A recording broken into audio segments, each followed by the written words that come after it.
வணக்கம். மனிதன் எவ்வளோ கொடூரமான ஒன்றத்துக்கு இங்கே ஒரு சம்பவத்தை நம்ம பார்ப்போம். அதுக்கு முன்னாடி சப்ஸ்கிரைப் பண்ணிக்கங்க அனிமல் குருவில்கிட்ட தடுத்துக்காக. இங்கே நல்லா பார்த்தீங்கன்னா ஒரு அம்மா 2 குட்டிகளோடு இருக்குது பார்த்தீங்களா. அந்த அம்மாவோட முகத்தை நல்லா ஊற்றிக்கோங்க. பாதி முகம் சேர்ந்து போச்சுங்க.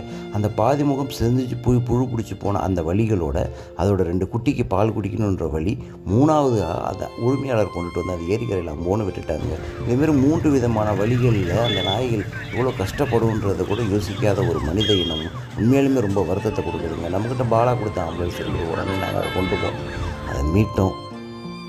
இதுபோல் கொடூர செயலுக்கு அரசாங்கமும் காரணமாகிடுங்க. ஏன்னா இதுமாரி வளர்த்து விடுற நாய்களை தடுக்கிறதுக்கான முயற்சிகள் அரசாங்கம் இதுவரை எடுக்கலை. அப்படியே அவசரமான கால்நடை மருத்துவமனைக்கு போனாங்க, மருந்துகளே இல்லைங்க. அப்போ தெருவில் இருக்க நாயெல்லாம் கால்நடை இல்லையா, அதுக்கெல்லாம் எப்படி வைத்தியம் பார்க்கும்? இதெல்லாம் சிந்திக்கணும்ல. வேறு வழி இல்லாமல் நாங்கள் தனியார் மருத்துவமனைக்கு போய் செலவு பண்ணி அதுக்கு வைத்தியம் பார்த்துட்ருக்கோம். தயவுசெய்து எங்களுக்கு உதவி செய்யுங்க. இந்த நாய் நல்லா ஒன்று பிரார்த்தனையும் செய்யுங்கள். நன்றி.